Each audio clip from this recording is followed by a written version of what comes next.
Bowman, 1.5 fire rate once again, coming up truck, being king here, and just even though drag boxing the Naginatas forward, the Coyotes are trying to move, and the Atoman, he drag boxed the wrong direction, and now the Atomans are getting snared by the. Oh my Nagis goodness! are shredding this right now, and it doesn't look like he's got. 11s. I don't see any of the pikes. Where's the pikes on this fight? The Nagis are just cleaning this entire mass up. Coyotes are falling. You got the Ashley's getting buffed by the Dino. They've got Ashley attacking. They're absolutely shredding everything here.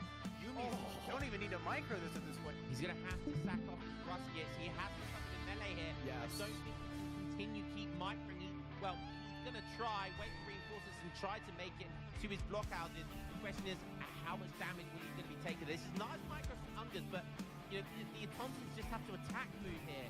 And 1.5 fire rate, they do have staff animation. And the Tauntauns are absolutely insane. But he has drawn him into the double blockhouse. Now fighting under the double blockhouse. The question is it going to be enough? Are a little behind here. The Cossacks are now getting snared by the Pumas and the Coyotes. The Explorer is now in with the triple XP tech. Some warriors are mixing. The Atoman's doing absolutely insane amount of damage. He's on plus 36%. Look at him on the attack. That's plus 36%. And he's just Coyotes on the Strelitz. Blockhouses are actually doing decent damage here. The Coyotes are kind of going down. The Spears are now trying to move in towards the front, and it's actually a decent fight, I think, for Tabin. Pretty good fight for Tabin, but you know, there's not very many Cossacks. He's letting a lot of these Coyotes and Pumas kind of shred his Strelitz a bit. Finally getting his Cossacks where they want to be on the Slingers, and gonna be cleaning up. Here, the ESOCs are out of position. The Carolinians as well, and the ESOCs are gonna go up top. Oh, the tree carrying here. The tree is for Sweden, and there you go. We can see some damage here. The ESOCs, all the ESOCs are dead. That's quite a lot of mass. The ESOCs coming back from fair rate. Nah, GG. Optimus, his mass is getting completely clean. With the ESOCs, that's gonna be a big snare right there, and there is no way those Carolinians are gonna come out alive. Maybe should be able to swing this water fight. Yeah, it's so the micro here is so intense. Get in, get back in. Will the Yumi have a chance to snipe him? Look at the ship is at 62 HP. Oh! Frontline, what a god! Oh no! Oh my god! Oh my gosh! My brother was insane, and that's GG. Wow, those galleys have such low HP.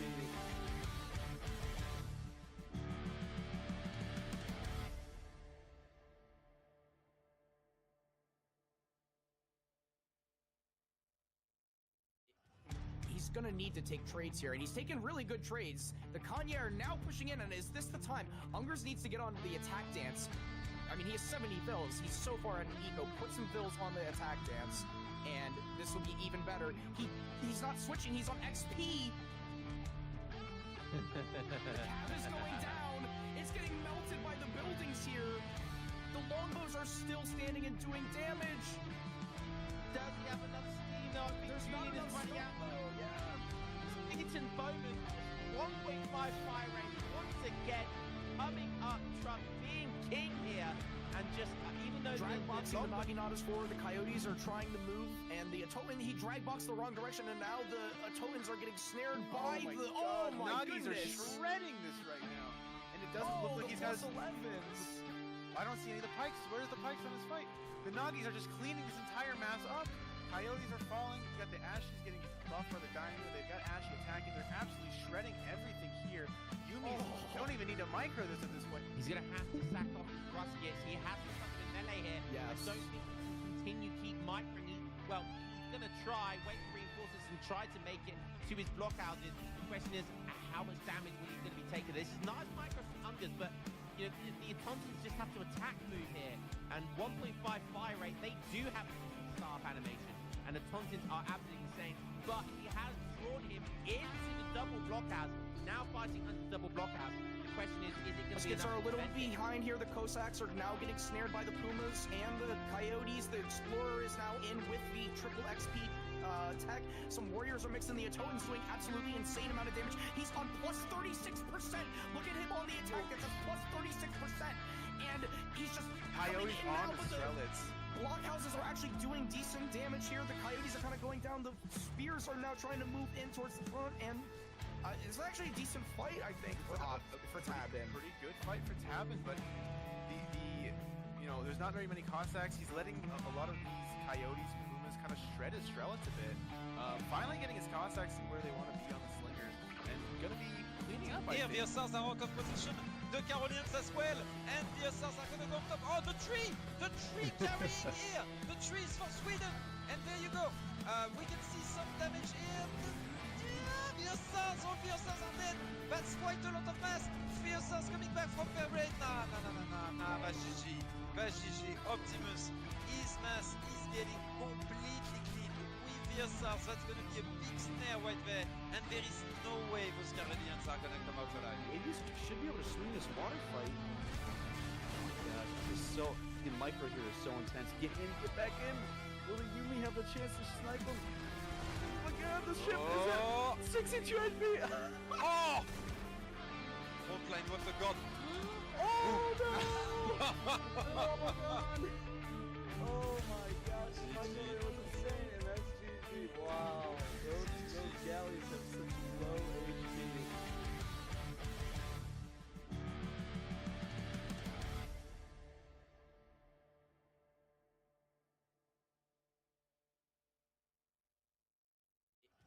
He's gonna need to take trades here, and he's taking really good trades. The Kanye are now pushing in, and is this the time? Ungers needs to get on the attack dance.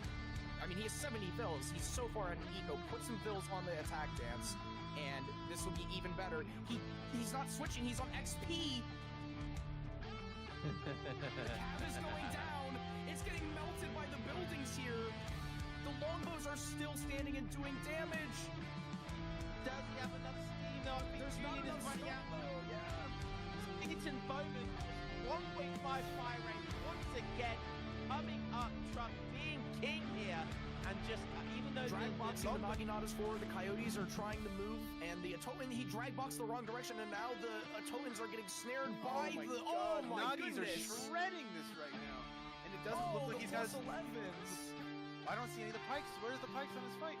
The Nagis are just cleaning this entire mass up. Coyotes are falling. You got the Ashes getting buffed by the Dino. They've got Ashy attacking. They're absolutely shredding everything here. Yumi don't even need to micro this at this point. He's going to have to sack off his thrust. Yes, he has to come in melee here. Yes. I don't think he can continue keep microing. Well, he's going to try, wait for reinforcements and try to make it to his blockhouses. The question is, how much damage will he going to be taking? This is not as micro from Ungers, but the Autons just have to attack move here.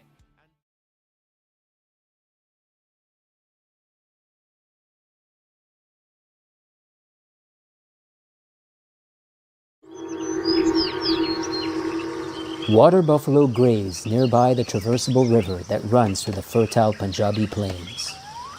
Across the river, players will find many berry bushes and 2 Udasi temples. In the south, there is a trading route which gently borders the Thar Desert. With densely packed forests and a starting mango grove rickshaw, there will be absolutely no shortage of wood.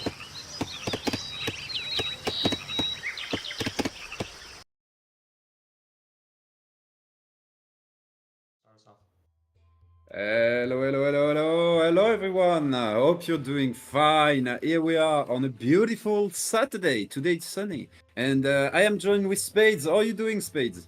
How's it going? How's it going? Glad to be here. Look at that beautiful home city with all the fireworks in the background. We're in for a good game today. Indeed.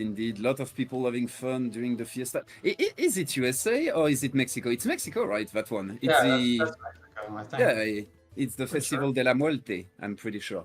But yeah, guys, I'm pretty sure that's what it is. I don't know if the pronunciation is good, but hey, Keturboy versus Carbone. They are gonna entertain us with a French mirror to start with on Punjab. We just saw the video.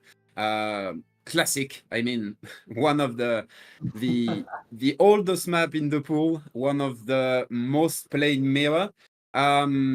Usually about who has the smoothest transition into H3. Very few artillery in this matchup. Usually you want to stay very mobile, and the artillery comes in when you really want to to siege and finish the game if the game goes to a stale, which is rarely the case because French are known for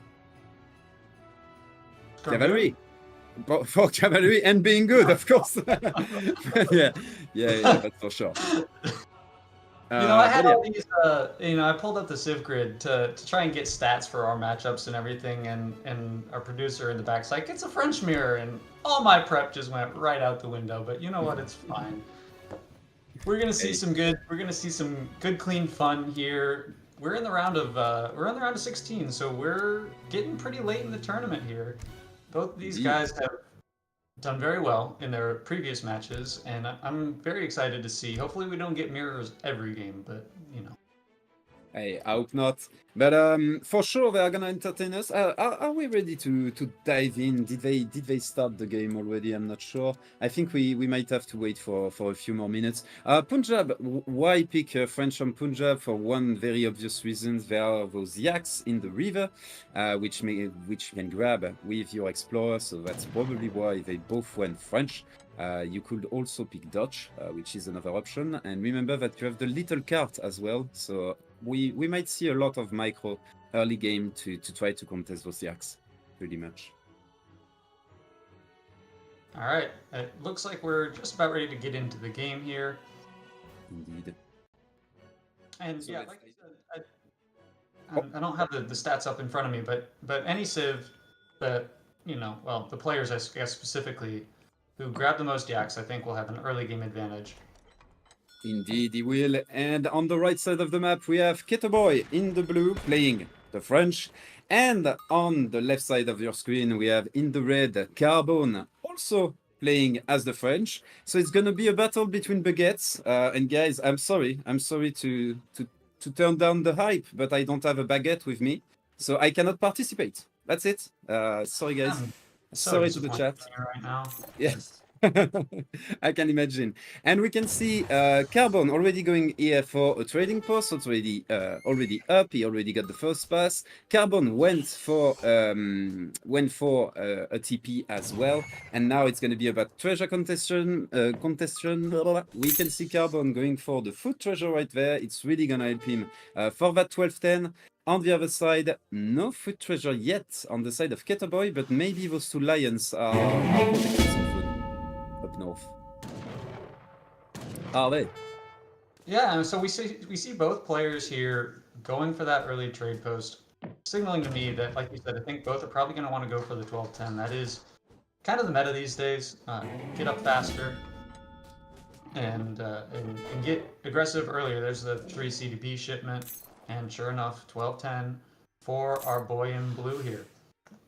Indeed. The big question is going to be, is one of the two players going to go into Hussars as we edge up? To me, that's the big question. Are we going to see Hussars on both sides? Are we going to see the free Hussar shipment? Maybe, even if in the mirror, usually you tend to avoid that.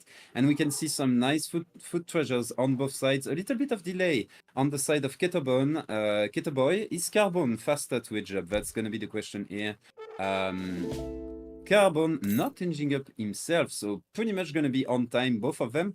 Both of them around the same time. They haven't eaten any yaks, it seems, in order to edge up faster, which is surprising, because that's something that you do on this map usually. And there you go, the click happening on the side of Carbone. Is there anything suspicious in deck, I would say? That's a big question. We haven't checked the deck. Pioneer on both sides, that I saw. Very heavy Fortress Edge deck on the side of Carbone. What is Keturboy packing in this game? Oh boy, Keturboy, pretty much the same, a little bit. Wow, he's got a deck specifically for French Mirror. Indeed, and that is more geared towards Feudal Age and Castle Age even. In particular... sorry. Is it Fortress Age? Fortress Age in Age of Empire 3. Sorry, I have played a little bit of Age of Empire 4 those days, guys. Sorry. You can't blame me. That's my fault. But yeah, H3 focus pretty much on both sides. So we can. The big thing is going to be which military building do they throw first when they reach the second age, the commerce age. That's going to be the big question right there.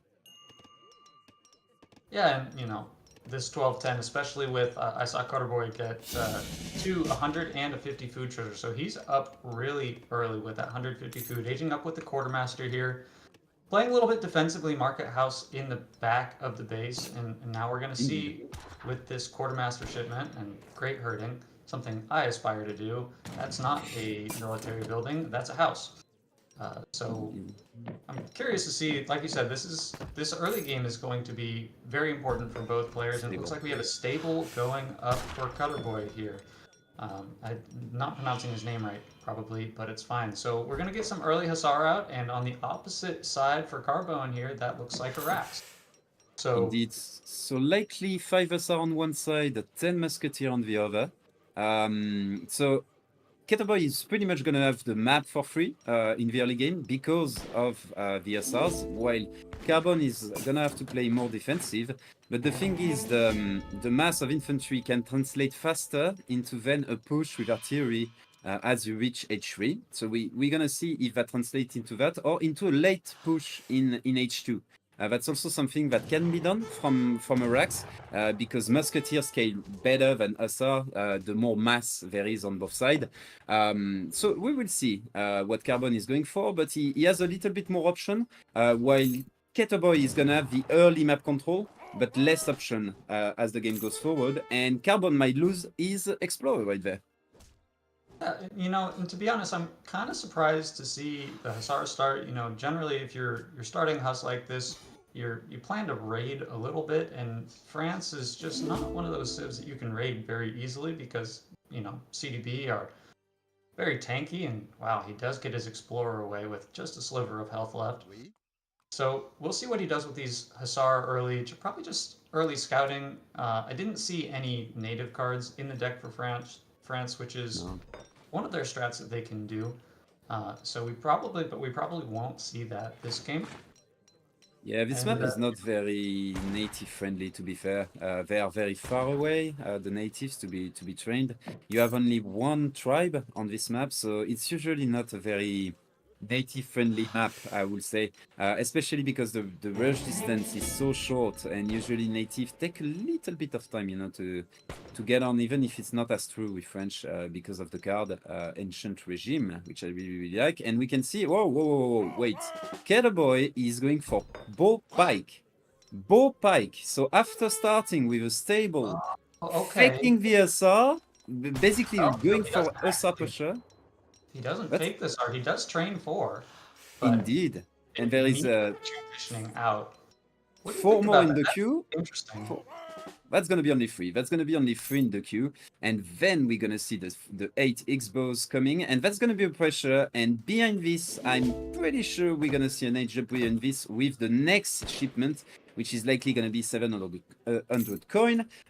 Considering his macro, I don't think he will train anything else. But that's gonna be some nice pressure on his side. Carbone, did he discard that? Is he aware of that? He is currently aging up, so he's training his second batch, basically, of Musketeer. He doesn't know about the Rax, but one thing for sure is that he will very soon be aware that there are some pikemen here. You can see onto his trading post, and will he see the crossbow in time, or will he get picked off right there and lose basically 5 Musketeer for free? That's the big question right there. Yeah, these pikes are running away. There's the Hussar. The pikes are going to escape, but the timing for this crossbow shipment arriving on the battlefield is, well, turns out right now. So the Musketeer is going to be running away here. Pike's going to try and get on, and the crossbow going to be landing on top of those Musketeers. And I think those Musk are as good as dead right now. I'm not sure it's a good idea to send these other 5. Yeah, he's going to turn around and run away, knowing that this is not a fight that he can win realistically here. Indeed, one thing he has to do as well is wait for his skirmisher, because without the skirmisher, the crossbow can just move forward and pick off As we can see, those musketeers, they're going to be able to pick up the messengers as well. The militia has been sent, but now that there are those skirmishers that can pick up, they can counterfire onto those crossbows, is that going to be enough? Because the hussars are already there, and the pressure is piling up while the pikes are still sieging the TP right there at the back. The hussars are going to go onto the skirmisher. It would be cool if the X-bows were focusing the messengers, because they are doing a ton of damage right there. There you go, they are finally being picked off. All of the skirmishers are dead, and that wood, that greedy wood shipment, early fortress age, might cost a lot for Carbone right there. Maybe 5, or are they called already? 5 dragoons would have been better right there in order to defend versus the hussars.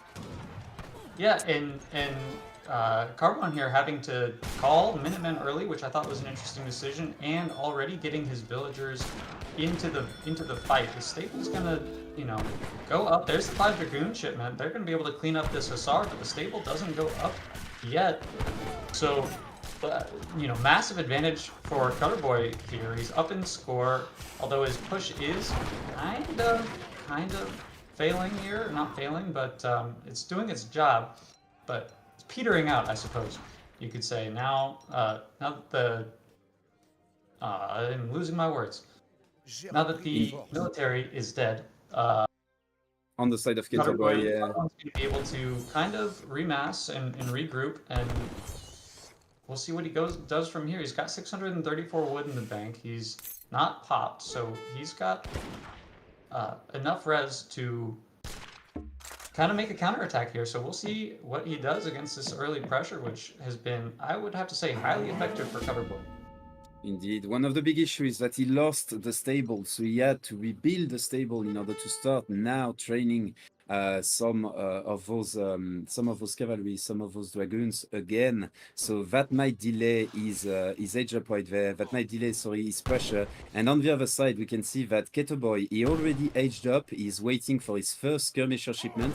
And I think that was an excellent trade right there for Keturboy. We can see 28 CDB, while there is only 23, I believe, on the side of Carbone. Yeah, there you go. So huge advantage right there for Carbone. Excellent pressure early game. On top of that, his shipment curve is probably better because he still has his TP. He has done more kills this early game compared to Carbone. So I'm pretty sure he's ahead when it comes to the XP as well. So very, very nicely played by him right there. Extremely nice play by Keturboy to go for that little X-bow pressure late H2. I gotta say, it's really hard to tell the difference between what player we're viewing when both are French mirror. Makes it a little bit more difficult, but now we'll work through it. It's fine. Now we see both skirm. It's become a skirm-goon battle. So crossbow pike, no more. We are fully in skirm-goon. Got a little bit of posturing back and forth here. Just, hey, how many units do you have? I have this many units. Try and hide the goons. And yeah, so I think stabilized. Carbone is stabilized here a little bit. You know, he is down on villagers. Not by a huge margin, but the shipment curve, like you said, really important. And yeah. I wouldn't be surprised to see maybe some Falcons here in the future. I didn't spot if they were in the decks, but that could be the game changer shipment when it arrives. Indeed, one shipment I would really like to see, but I don't think he will be able to afford it, is the Jaeger shipment, because the big thing at that stage, you usually don't want to have those falconets, because they are gonna slow you down, and you will get picked off by the cuirassier, by the skirmisher. It's gonna force you into a fight that you might not win. So usually you avoid falconet at that stage in the mirror.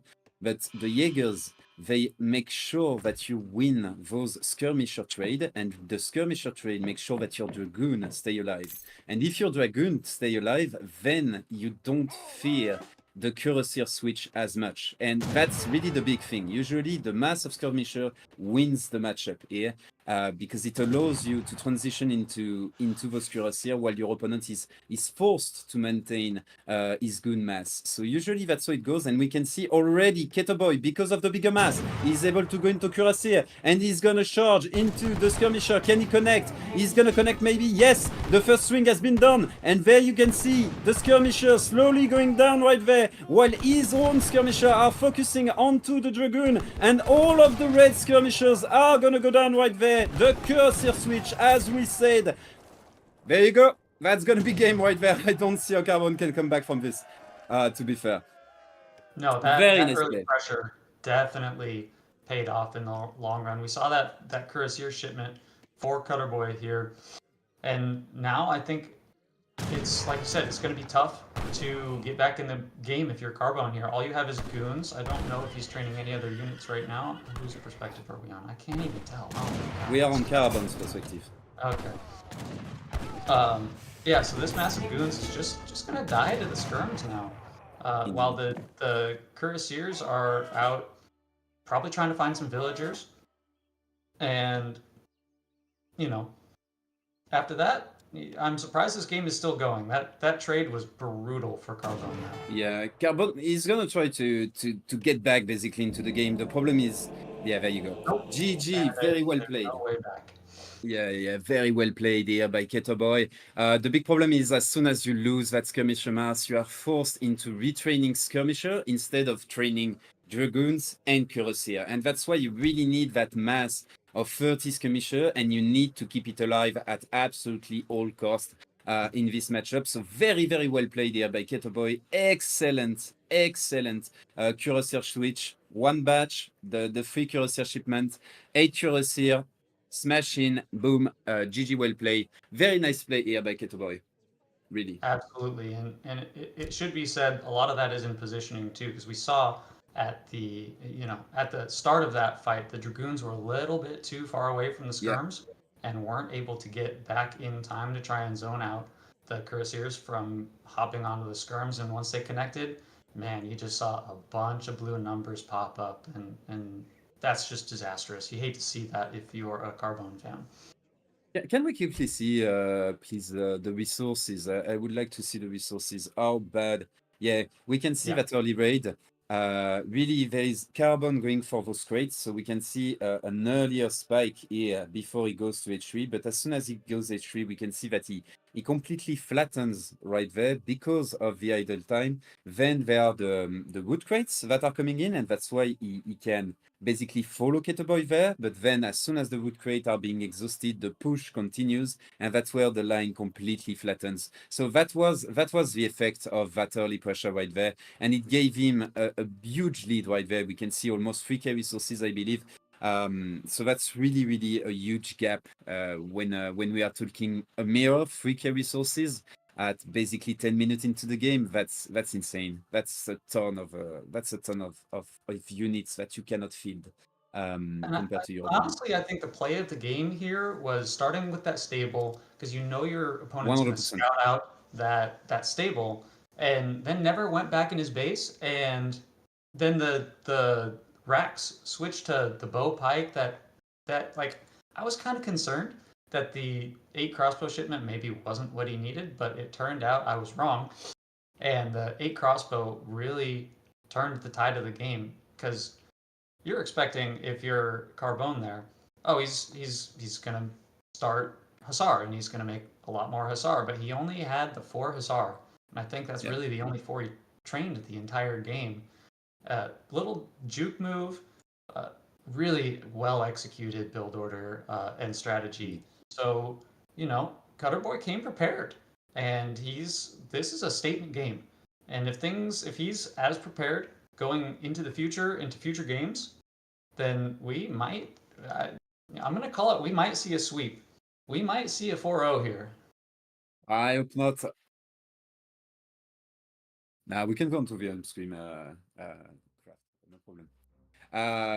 I hope we are not going to see a 4, because I'm pretty sure there's Carbone has a lot to offer. Lot of matchups coming in. I'm pretty sure he has a few secret picks up his sleeve. Reminder, guys, Bahia, California, the revolt for Mexico has been banned according to the first weeks of the tournament. So we can see Mexico, but we cannot see Bahia. And we are going to see... Oh, I love that one. I really love that matchup. We are going to see Ottoman versus the British. I can see Spades not liking the Ottoman pick. But to be fair, like, let's be real. Those 2 civs, we have been abused by both of them a million times. Like So- both of them are extremely strong, extremely potent. But one thing for sure is that both of them are quite unpredictable in the strategy they can go for. And one thing very important in this matchup is going to be to scout, because, for example, if Keturboy decides to go for very greedy play, Carbone can go into, for example, something like GMT, while if Carbone goes for GMT, Keturboy needs to be prepared with a deck that can play into H2, into H2, into Commerce Edge, in order to basically hit before the GMT is online. So that's going to be interesting. That can be a very interesting matchup, even if I'm pretty sure we are going to just see a mana boom on the side of Carbone. I believe that's the safe play, but I might be wrong. I might be completely wrong right there. Yeah, and to your point, this is actually a decent map to do something like GMT, because those trade posts, all the trade posts on your side are relatively safe. You can just take those without fear of them being sieged down, although we did see in that last game that those early pike were able to get the trade post down. Not sure how much that mattered. Probably mattered a decent amount, given that the attack landed when it did. It would have been helpful, I think. I don't think we saw any good shipments coming in when Carbone was under pressure here. So let's get into the game now. Okay, yeah, let's get into the game. We are on Scandinavia. So one of the interesting things about this map is that there's that early treasure that makes your berries gather as fast as hunts. So your villagers are going to be very safe the entire game. Early game, because you don't have to do early hunting. You do to maintain your resources into the mid game, but early on you don't have anything to worry about.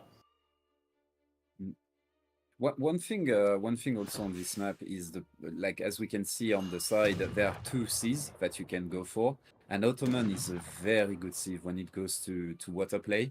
So we might see Keturboy go for water here, and that would be very, very interesting. As we said, also the map is really, really good when you want to go into GMT, because you can go for 3 TPs that are rather safe, that are really around your base, and it's going to be hard for your opponent to contest them.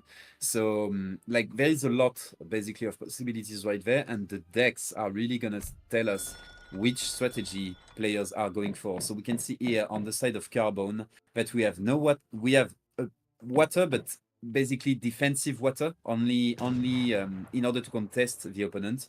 There is no eco card on water, so he's probably not going to throw a dock, and he's not going to go for GMT because we can see the 3 villager. On the other side, Keturboy, what does he have? And he has water, so there you go. We are going to see basically the 12 villager edge up, I believe, into then the schooner and a boom in transition. Basically, you edge up normally, and then you go into a boom in transition. He has gone as well. I'm pretty sure he has gone for a house, and I wouldn't be surprised if the Ottoman player has gone for a mosque as well. But maybe I'm wrong on the mosque. But I wouldn't be so surprised if he gone for a mosque. And Yeah, we can see here very defensive water as well. Yeah, this is going to be interesting because, we see Carbone here. He picked the right deck. He picked the water counter deck pretty immediately. I don't know if he scouted out the deck pick first and then picked the counter, or if that was just blind. If it was blind, it was brilliant. So yeah, this is going to be interesting. According to the stats here, this is actually a pretty even matchup. 51% that I can see according to the stats. I haven't looked into which one is more efficient on the water. And we did see also 700 wood and 600 wood in the British deck. So that says to me that we're going to see some mana booms. So Indeed. Good call on the strategy there, Kanoki. We're going to see a lot of manners and a lot of water, which is exciting. We don't see a lot of water play. I am not sure we are going to see water. I'm not sure we are going to see water because the market has just been dropped here by the Ottoman player, And maybe, just maybe, he might not go into water, and maybe all the water deck is just there to give a sense of false security to his opponents. And that might be a legit strategy, but at the same time, he's still cutting some wood. And if he's cutting wood, for what purpose? Maybe a second TP, but I don't see any villager going towards the shoreline in order to place a dock. And the market really tells me that this is not a dock play, because otherwise you will put the dock and then eventually go for market. And we can see a large transition on villager onto coin. Is that gonna be... No, it's a quartermaster as well. So I'm very... Oh! No, not as well. No, it cannot be that. So we can see the villagers are coming. Still traps behind this. Still a lot of villagers on gold. So it's just gonna be, yeah, Rax play. Basically, big Rax play. Ooga booga. We go for some Janissaries in your face. And Carbone is gonna have to be ready, basically. Yeah, I mean, I was going to ask you early on how fast we'd see Ottoman go H3, but that doesn't appear to be the case. With the forward racks, and is that... No, that's not an outpost. Is that an outpost? Did he? It is. Yeah, Yeah. So he didn't go with the quartermaster. He went with the governor. Indeed, and we are going to see very likely Musketeers versus Janissary action, and English might send as a second shipment. How are you going to see Musketeer actually? Or is it going to be just pure bow pike? Nah, Musketeer, there you go. And then he's going to transition very likely into longbows after dropping a few manas. I'm pretty sure, but the first Janissary shipment is likely going to go... batch is likely going to come on the side of Keturboy. There you go. And Janissaries have a lot of HP. Will they be able to drop down the outpost before the first big batch of Musketeer arrives? I'm highly doubting it, but who knows? And we can see heavy on food, and he's gonna keep batching, I believe. Or does he look to just edge up behind 5 Janissaries? That would be very, very bizarre to me. No, he keeps batching. Yeah, so very curious to see. You know, he picked that deck and is not going water at all. He's got the trade post. He's got the racks down, batching Janissaries, but it's possible that the water play is going to come later in the day, later in the game. Again, in an attempt maybe to fake out his opponent. Like we saw that in game 1 with the stable start, and now he picked the water. He maybe forced the Brit player to pick the water counter deck, and now we're gonna see some Jan raids. Wait, can we see here? Get a few reels? No, nice vision. Thanks to the manas. Can we see? Much awareness. Can we see Carbone vision? I would like to see Carbone vision with the manas.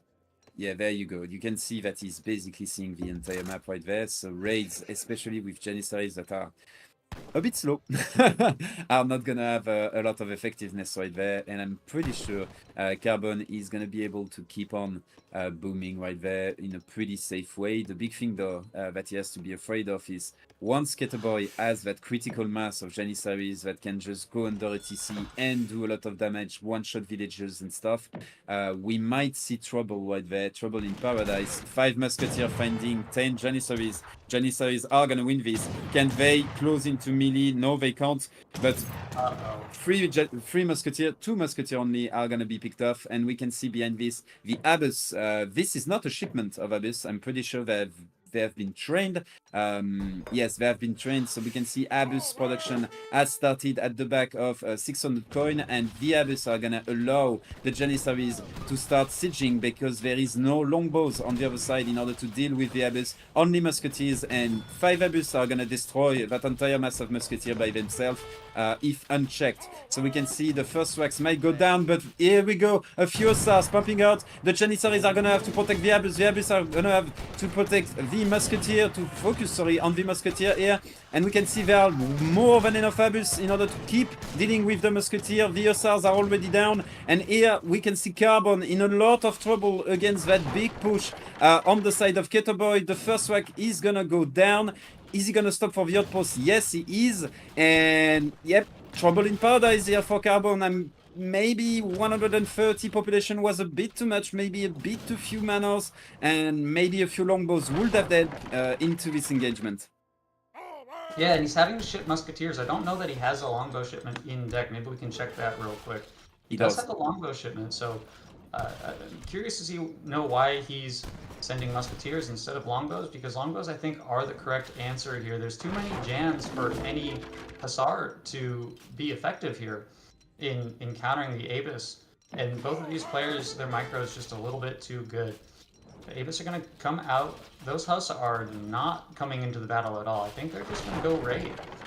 Yeah. I don't know if that's the right answer here, but it's possible that the Huss could catch the villagers unaware, and sure enough, it's spotted, but he is going to lose a couple of those villagers. That is really key as Ottoman to try to keep your villagers alive because they train slower without the mosque techs. Really, they just... We're going to come back, and wow, the entire Jan mass is going to come try and deal with these 4 Hussar. That is kind of surprising to me, but excellent usage.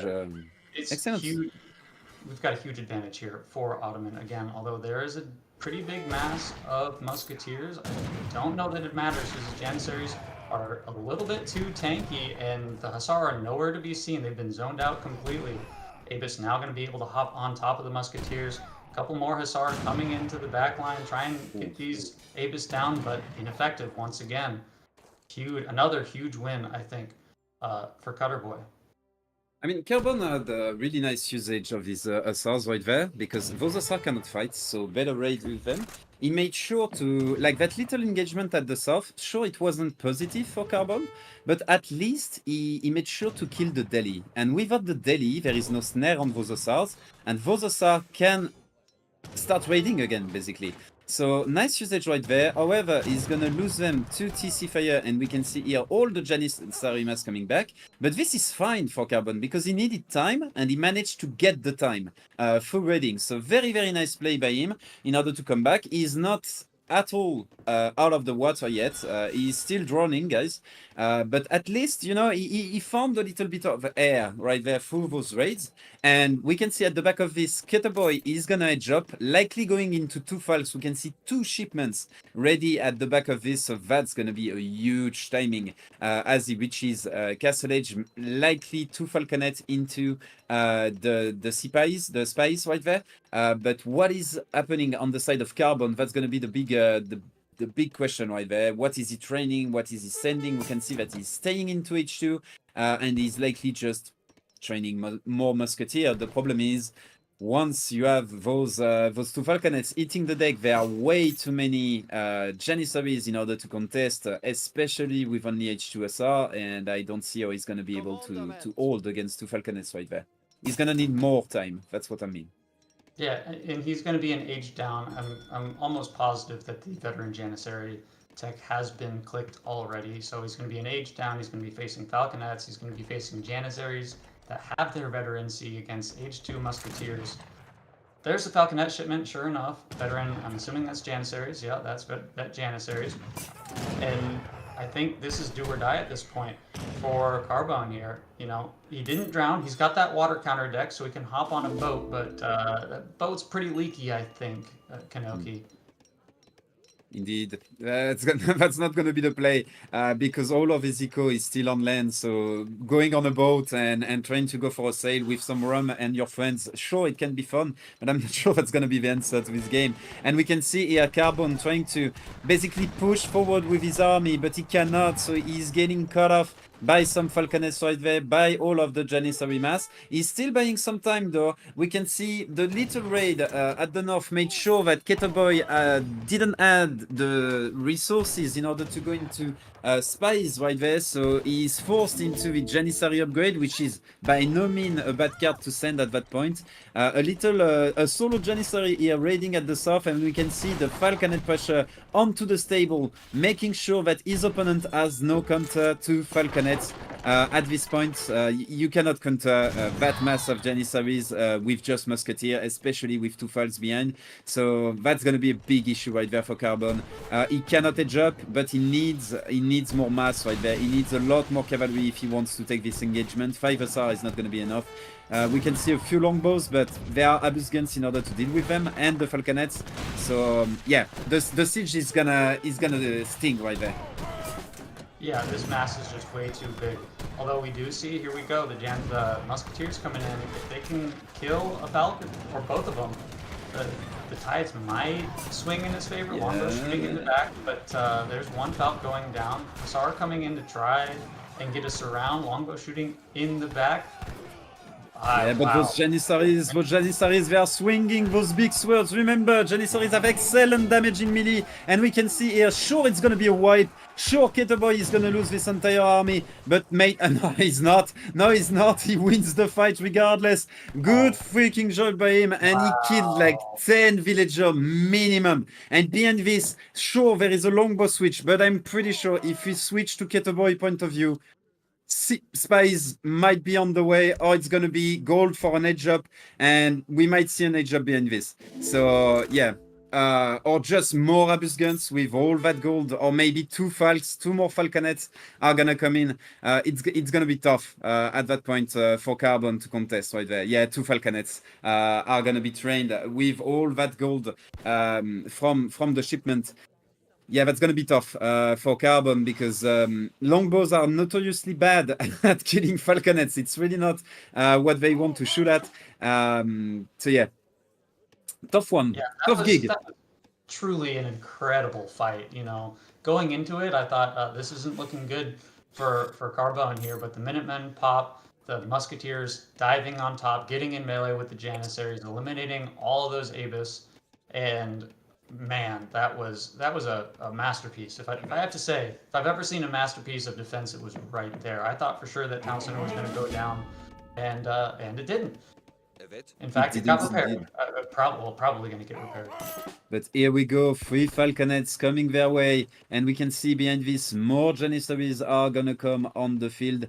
The big question is, can Keturboy survive one more push? Because on the other side, Keturboy is on 28 villager. On the side of Carbone, I'm pretty sure there is still more than 40, yeah, over 40 villager. Those longbows, they cannot be here, Will there be snare? Yes, there is a snare. The Falconets are going to be able to shoot, and that's like 8 longbows, 10 longbows going down here in just a little skirmish, and those longbows are so important for the following fight. We can see more Hussars are being trained. They are going to be able to put some pressure onto Keturboy eco, but Keturboy at that point, he can retract his eco into his own base, make sure that he's not going to be focused during that little push. And now there are no messenger, there is no 15 villager that can just pop out of the TC, and sure, that trade is going to do some damage, but is that going to be enough? I highly doubt it. Yeah, a little bit too late, too late, as the town center did not get repaired, and these 3 Falconets are going to be able to siege that down again. You know, the scores are, well, they're starting to swing. 2,000 score lead for Keturboy here. They were about equal, but now the siege is, it's going to be hard to stop these 3 Falconets, I think. We see, yeah, you're going to start taking down the housing pop, which doesn't really matter for Brits, but getting these military production buildings down is going to be huge. We got to see where the mass for Carbone is. If he can do it, if he can defend excellently again. Oh my god. I don't think so. Too many Janissaries right there. Sure, the Hussars are going to be able to get the first Falconet, but the next one going to fall? Yes, second Falconet is going down, but now there is nothing to take out the third Falconet. All the Musketeers are already down. The big question is, will there be enough longbowmen to then clean everything? I'm not sure, because that's a blue wave right there, striking into Carbone base, and there you go, Carbone is going to tap out. Freaking G by Keturboy once again. Excellent timing, baiting everyone basically with the water deck right there. You know, he's 2 for 2 on baits this game. That is pretty incredible. You know, he picked the water deck, doesn't go water at all, instead goes for an H2 pressure, finds a little bit of success, again, putting his opponent on the back foot. And Brit player kind of going wrong there by not going into longbow a little bit earlier.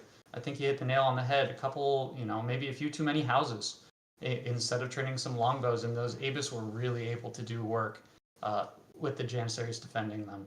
So we've got 2-0. We are halfway to my predicted sweep. Indeed, indeed. Let's hope that Carbone is gonna have some steam. I saw a message in the chat concerning lag. Okay, so we have the production working on the lag, guys. So we are sorry if you got hit with some lag. That of course, make sure to keep us updated, guys, if there is any problem with the production.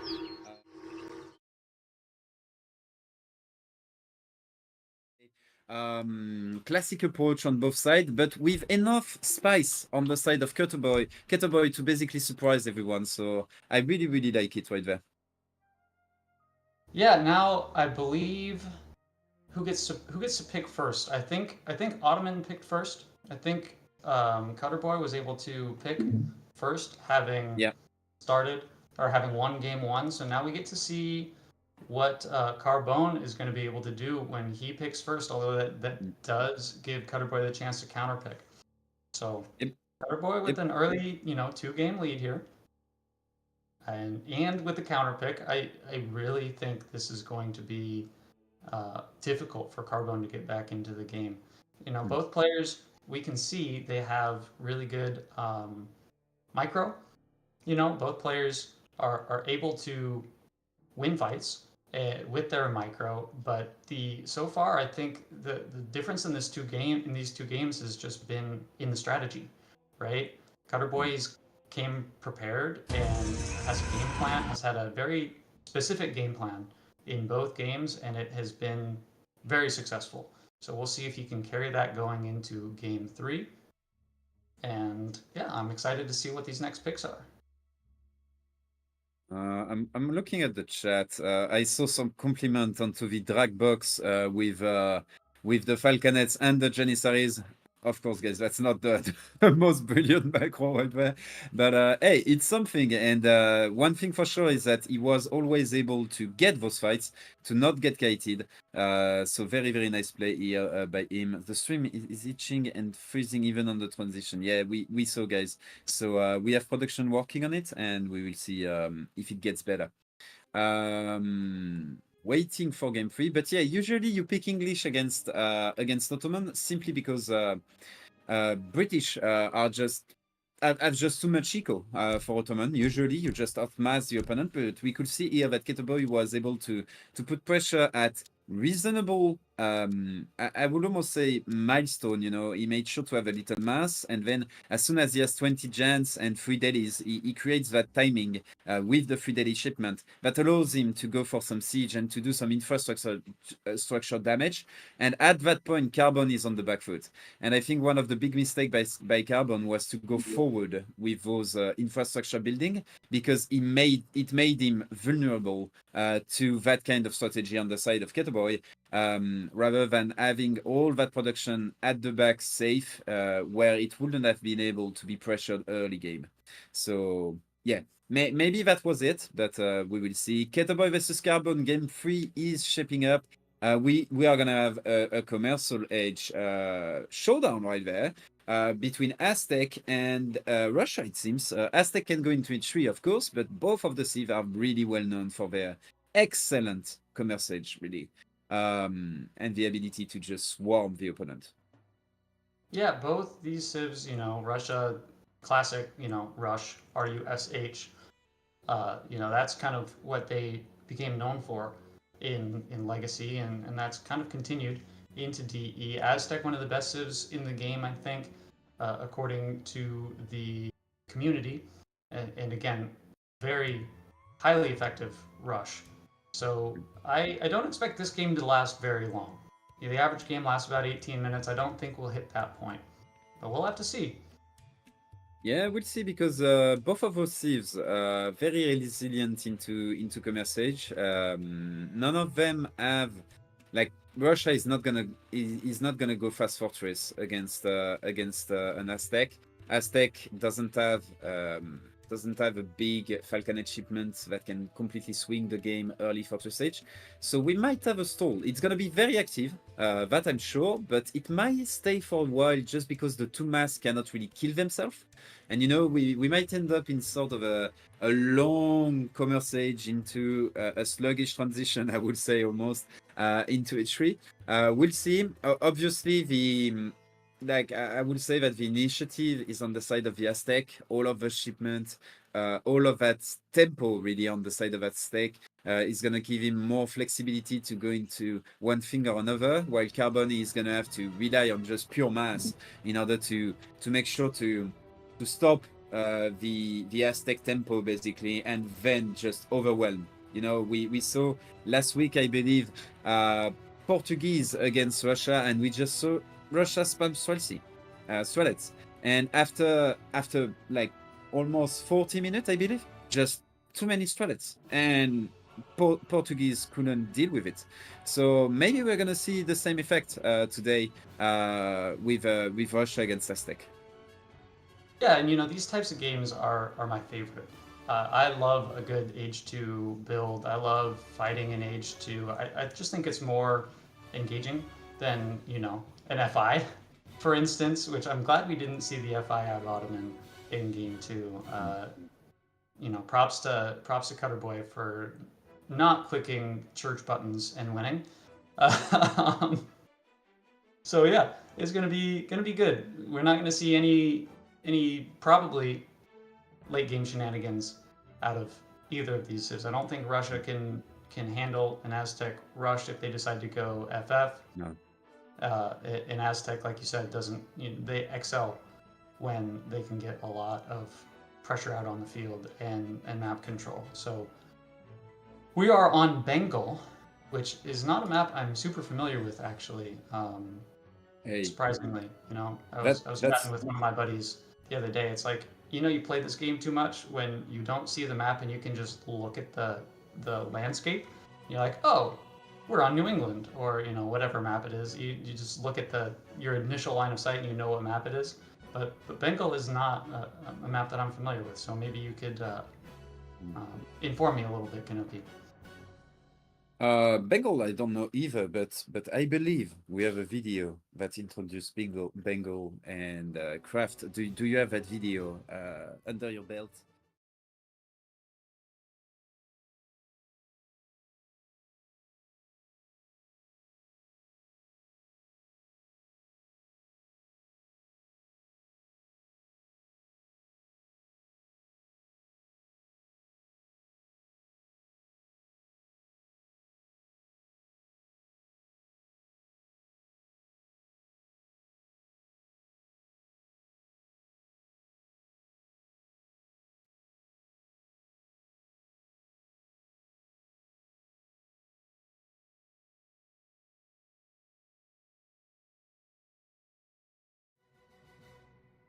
Hello back, guys. Hello back. Sorry. We were trying to fix the lag.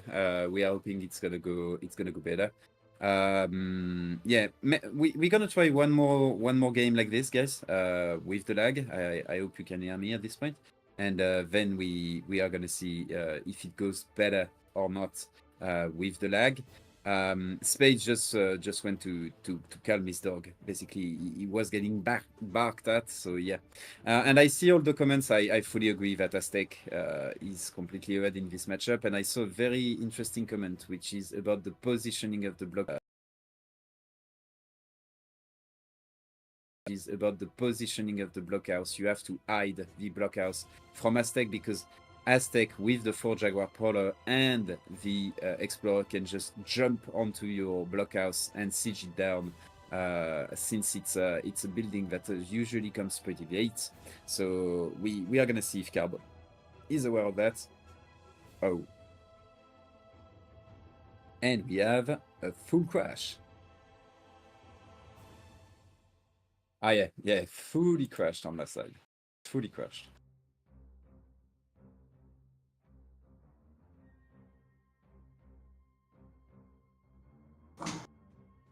And I'm back. Sorry about that. Hello back. Yeah, we Dog have a was free telling crash me to on go the outside, on the so I stream. had to let her out. All right, so we are Aztec versus Russia. Let's take a look at some stats real quick. Aztec versus Russia is it's highly Aztec favored. They've got a 61% highly. win rate, as a matter of fact, Yeah, in yeah. this matchup. What do you think? That's interesting. Yeah. We are fully offline. Let me see if the stream is back online. Yes, it's back online. Sorry. So yeah. As you were saying, mate, fully Aztec favored. We saw some comments that the positioning of the blockhouse can be sniped down, so it cannot go forward. The blockhouse has to be in the base, very safely placed, stuff like this. Yeah, the big question is the lag going better? That's the big question right there. And can we go into a game? Craft, we waiting on you on that point, waiting on some update, but take your time, mate.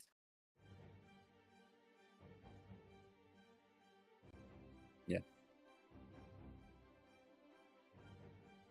Okay. You don't have any drop frames on your side of the thing. Okay.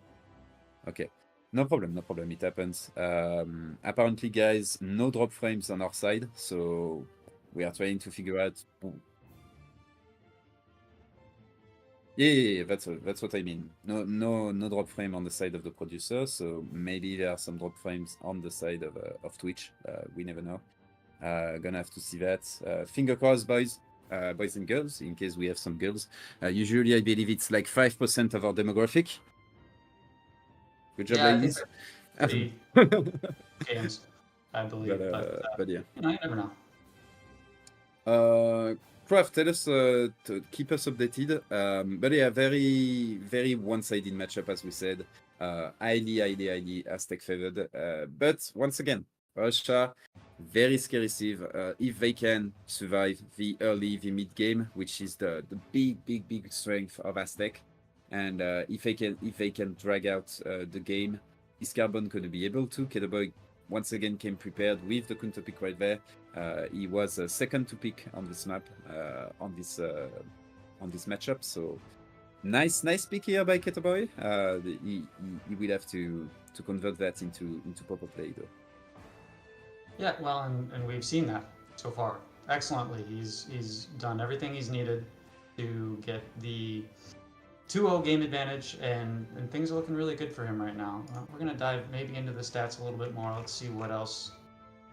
See what else I have for us. What do we have in here? Win rates? No. We already went over that.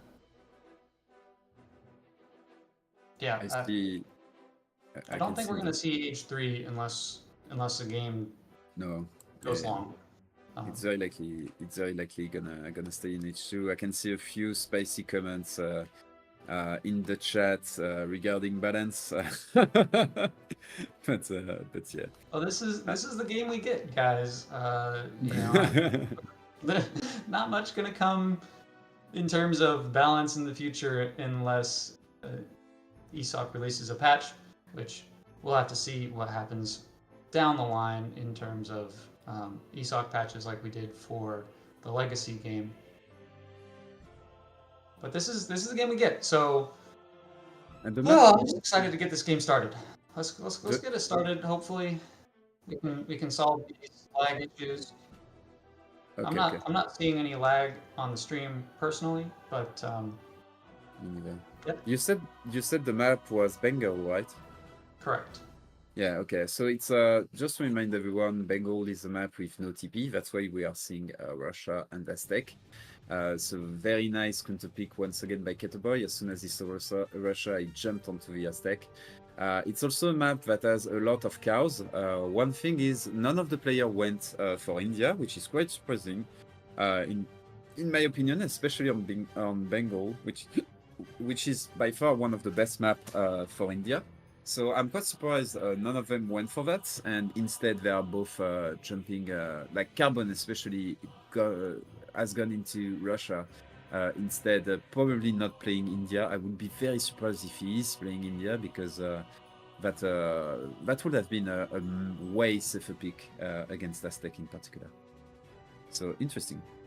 Yeah, India probably would have been a decent pick. I think India's kind of coming into the meta recently as a civ that's having quite a lot of success. I know a couple people who are climbing the ladder with India specifically, and being quite successful. Jesus Christ. Can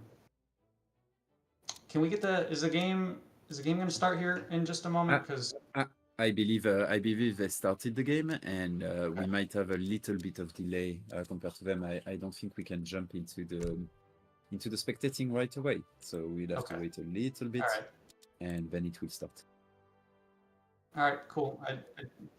Hopefully the lag issues have been sorted, and Twitch chat can stop yelling at us. Oh, they will just keep yelling at us. Don't worry, mate. It's part of the job.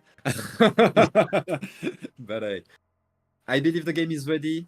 Yeah, we are ready, Craft. Just let's go. Let's go into it. All right. And here there you go, guys. Go.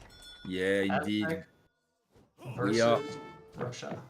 We are on Bengal. On the blue side, we have Keturboy playing as Aztec right there with the magnificent War Chief already collecting the first treasure.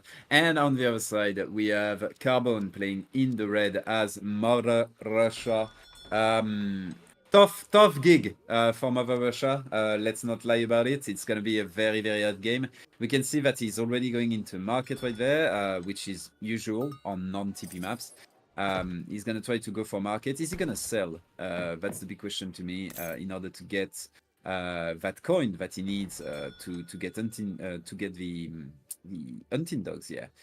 Is he gonna sell some food? No, he's not. At least not yet. Maybe he's waiting to see if he can find a juicy treasure, gold treasure, in order to get that hunting dogs. Otherwise, he's gonna have to sell one of the food right there. But I don't think that's what he wants to do. And we can see Keturboy already posturing, already trying to be scary, basically, with his opponent, making sure that he can get the cows and making sure that his opponent cannot access treasures for free. But, oh, there you go. Some coin right there. And that coin, 50 coin, there you go, hunting dogs.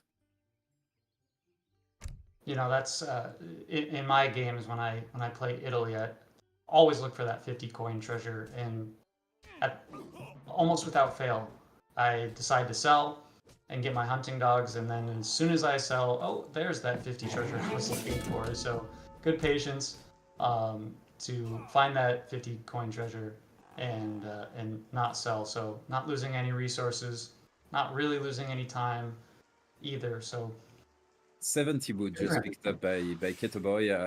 I would like to see Keturboy point of view to see what he's using that wood for.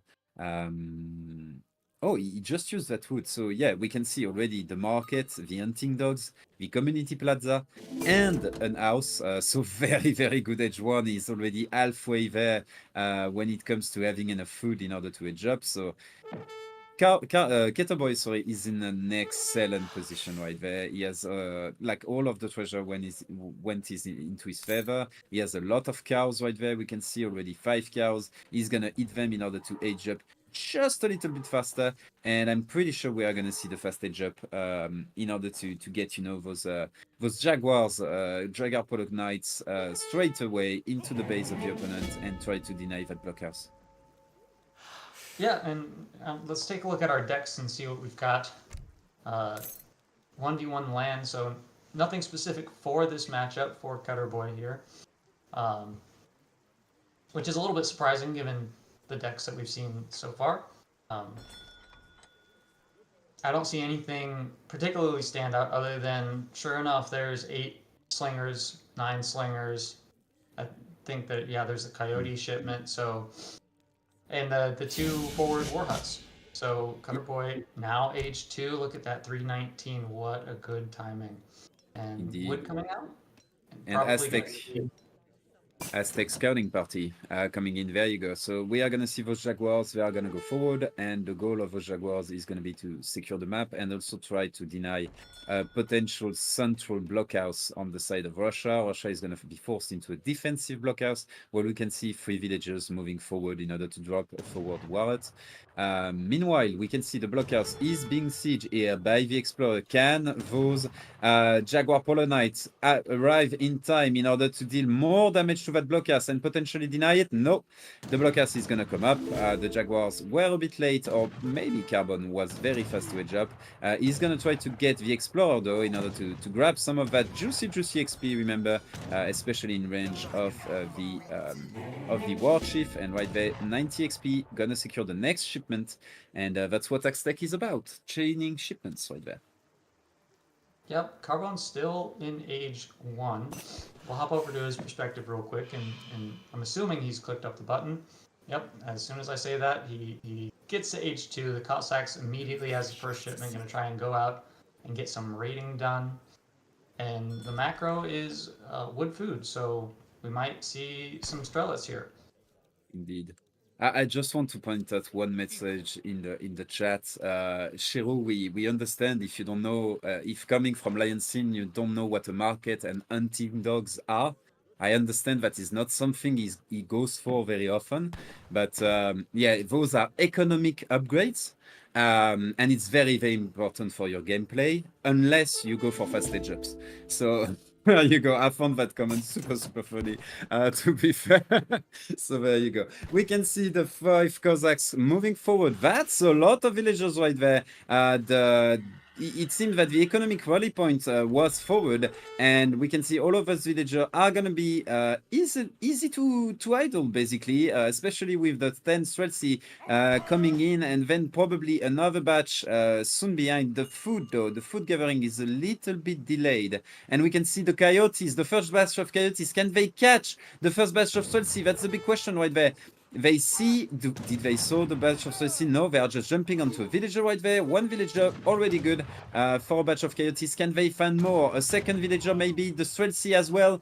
We can see a lot of villager into VTC, making sure that those... Oh, but on the other side, counter raid right there. Already 2 Jaguar Polar Knights being down. The third one trying to hold for the base, but no, he's gonna fall down. 1 HP left. Indeed, but is that raid gonna do economic damage? It doesn't look like it. And on the other side, are those is the pressure shaping out? No, he hasn't killed any Streltsy, which is really fine. And his villager for now stays safe. So he loses 1 villager while his opponent loses none. And we can see the second blockhouse is already coming down. So that's why he didn't went into that second batch straight away. He was looking to get the second blockhouse very early, which is gonna make sure that he can basically withstand all of the raids, all of the Coyote raids here more safely. Yeah, and all of a sudden, like, this is looking not half bad for Carbone here. He's got both blockhouses down. The shipment of Unhounded Slingers is not going to be able to siege those blockhouses down, and the idle time that Russia got from the raids is going to be pretty good there. And Russia underscores, so this is we might start to see a little bit of a comeback here. Don't count Carbone out of this series quite yet.